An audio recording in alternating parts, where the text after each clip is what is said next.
Jinan Dingsai Bearing Company Limited, located in Jinan City, is a professional supplier of single-row, double-row tapered roller bearing, and double-row angular contact ball bearing.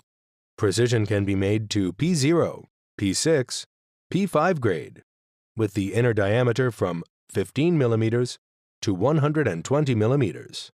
The products are widely used in cars, trucks, buses, trailers, construction machinery, automobile gearbox bearings, agricultural machinery, and other fields.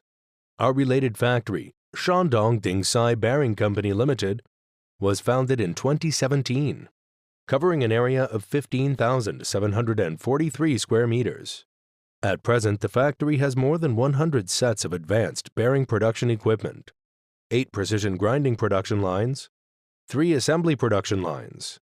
The factory has complete inspection equipment, like spectrometers, metallographic microscopes, roundness meters, roughness, profile measuring instruments, length measuring instruments, vibration meters, flaw detectors, etc. Can inspect the material, dimension, roundness, roughness, vibration, cracks, and etc. The annual output can be 4.5 million sets bearings.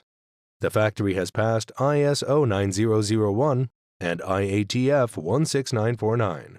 The production is with heavy load capacity, high speed, high precision, and long life characters. With high technology and experienced staff, we can accelerate the development of new products within short delivery time. DSBR Bearing has enjoyed a great reputation among the Europe, Asia, North and South America,